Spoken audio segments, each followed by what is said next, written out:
Hello student, मैं education department से चित्रा मिश्रा। आज हम अपने लेक्चर वीडियो में डॉक्टर जॉन डीवी का शिक्षा दर्शन के बारे में बताएंगे आप सभी को। और जॉन डीवी ने शिक्षा दर्शन में क्या बताया है। जॉन डीवी के अनुसार समस्त शिक्षा व्यक्ति द्वारा प्रजाति की सामाजिक चेतना में आगे भाग लेने से ही आगे बढ़ती है, ये परिभाषित किया है। अमेरिका के प्रसिद्ध प्रयोजनवादी दार्शनिक और महान शिक्षा शास्त्री डॉक्टर जॉन डीवी का जन्म न्यू इंग्लैंड में स्थित वर्मोंट नगर के बर्लिंगटन नामक ग्राम में 1859 को हुआ था। 1859 को हुआ था। 1894 में शिकागो विश्वविद्यालय में दर्शन शास्त्र विभाग के अध्यक्ष पद पर आसीन हुए थे और इनकी पुस्तकों के नाम थे the school and society 1899, second book of school of tomorrow 1915, third education of today and fourth है how we think 1910। John Dewey के अनुसार शिक्षा का अर्थ क्या बताया गया है। सबसे पहला पॉइंट है, शिक्षा एक सामाजिक प्रक्रिया है। अर्थ और उद्देश्य के बारे में या अर्थ के ही बारे में पहले देखते हैं। शिक्षा एक सामाजिक प्रक्रिया है। दूसरा, शिक्षा स्वयं जीवन है। थर्ड है, शिक्षा अनुभवों के पुनः निर्माण की प्रक्रिया है। फोर्थ पॉइंट है, शिक्षा विकास है। एंड लास्ट पॉइंट है, शिक्षा मार्गदर्शन है। अब हम शिक्षा के अर्थ के बाद शिक्षा के उद्देश्य के बारे में बताएंगे। पहला है तात्कालिक उद्देश्य, दूसरा है अनुभवों का नियमित पुनः निर्माण, तीसरा है वातावरण के साथ समायोजन, चौथा है सामाजिक कुशलता, पांचवा है गतिशील एवं अभियोजन योग्य मन का निर्माण। उद्देश्य इनके कैसे हैं। तात्कालिक उद्देश्य के बारे में बताया, अनुभवों के बारे में बताया कि पुनः निर्माण होना चाहिए। अगर एक बार के अनुभव में कोई भी रिजल्ट या कोई भी परिणाम हासिल नहीं हुआ तो अनुभवों का नियमित पुनः निर्माण होना चाहिए। तीसरा, वातावरण के साथ समायोजन होनी चाहिए। जो प्रेजेंट टाइम में, वर्तमान में जो भी हमारे अगल बगल वातावरण है, आसपास का जो वातावरण है, उसके आधार पर हमें अपने आप को समायोजित करना होगा। सामाजिक कुशलता के बारे में बताया और गतिशील एवं अभियोजन योग मन का निर्माण बताया। गतिशीलता का सिद्धांत इनका रहा, सामाजिक कुशलता का सिद्धांत रहा, रुचिपूर्ण सिद्धांत रहा। ये सब चीजें इन्होंने बताई हैं। जॉन डीवी के अनुसार पाठ्यक्रम कैसा होना चाहिए। पाठ्यक्रम के बारे में जॉन डीवी ने अपने क्या विचार दिए हैं। सबसे पहला है बालक केंद्रित पाठ्यक्रम। इन्होंने भी बालक को ही प्रथम स्थान दिया है। दूसरा दिया है उपयोगिता का सिद्धांत, तीसरा दिया है क्रियाशीलता का सिद्धांत, चौथा दिया है रुचि का सिद्धांत, पांचवा दिया है अनुभव का सिद्धांत, छठवां दिया है सभ्यता का सिद्धांत और सातवां दिया है सानुबंधिता का सिद्धांत। इन्होंने बालक को प्रथम स्थान पर रखा। उपयोगिता, क्रियाशीलता, रुचि, अनुभव, सभ्यता, सानुबंधिता, इन सभी को प्राथमिकता प्रदान की। इन सबके बारे में बताया। अब डॉक्टर जॉन डीवी के अनुसार शिक्षण विधि के बारे में इन्होंने क्या बताया, क्या शिक्षण विधि इनके अनुसार रही। पहला पॉइंट है कार्य के माध्यम से शिक्षा। इन्होंने भी कार्य को ही सराहा। दूसरा है प्रयोग के माध्यम से शिक्षा, तीसरी है अनुभव के माध्यम से शिक्षा, चौथी है सह संबंध के माध्यम से शिक्षा एंड लास्ट है योजना विधि के माध्यम से शिक्षा। जो कि हमने आपको बताया था लास्ट वीडियो में भी कि प्रोफेसर जॉन डीवी जो हैं, इनके शिष्य किलपैट्रिक हैं, ये योजना पद्धति के जनक कहे गए। इन्होंने किलपैट्रिक ने ही योजना विधि के किलपैट्रिक को ही योजना विधि का जनक माना गया है। डॉक्टर जॉन डीवी के अनुसार शिक्षक की भूमिका क्या होनी चाहिए। इन्होंने शिक्षक के बारे में जो बताया, पहला है शिक्षक को निरीक्षक और पथ प्रदर्शक होना चाहिए।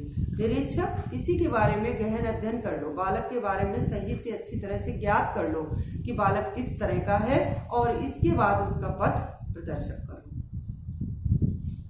दूसरा है शिक्षक को एक समाज सेवक होना चाहिए। शिक्षक को बालक के लिए, विद्यालय के लिए, समाज के लिए ही होना चाहिए। तीसरा है शिक्षक को ईश्वर का प्रतिनिधि होना चाहिए। शिक्षक को ईश्वर का प्रतिनिधि होना चाहिए।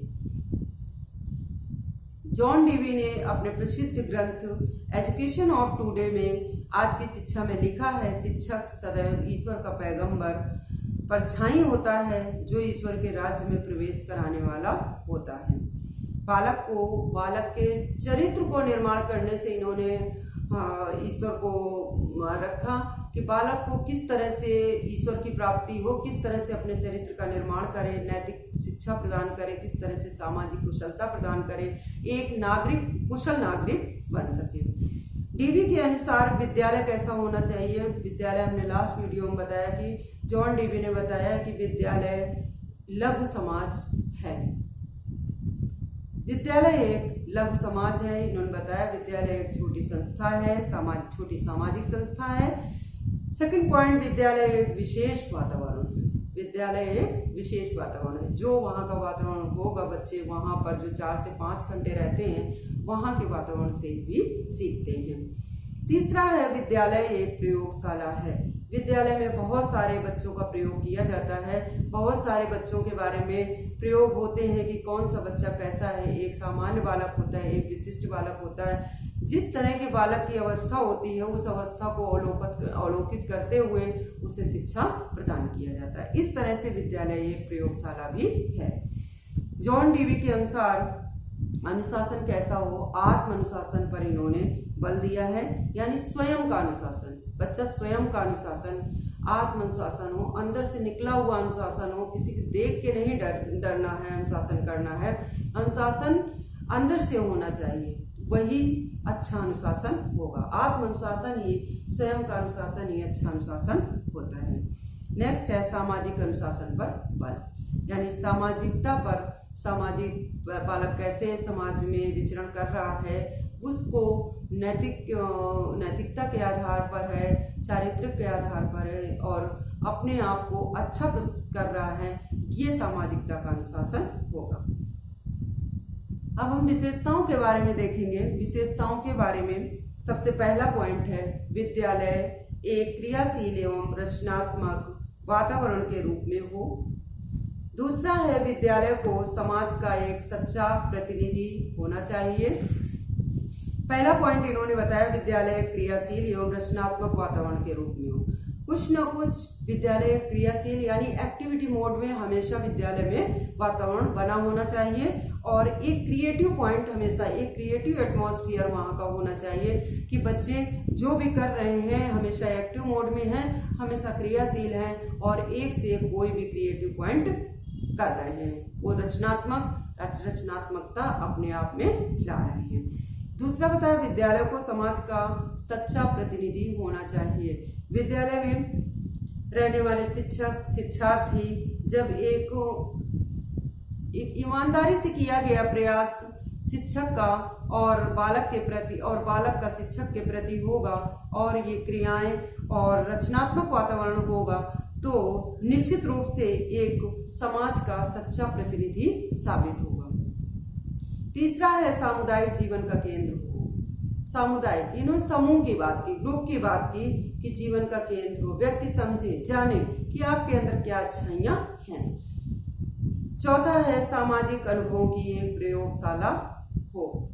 सामाजिकता को इन्होंने बहुत ही ज्यादा बल दिया, सामाजिकता पर विशेष बल दिया है। सामाजिक अनुभव हो और सामाजिक अनुभव में कौन होगा? व्यक्ति होगा, बालक होगा, उसका अनुभव शामिल होना चाहिए और उसके अनुभव के आधार पर एक प्रयोगशाला होनी चाहिए जिससे नए नए लोगों के अनुभव की अभिव्यक्ति हो और नए नए प्रयोगशाला बने।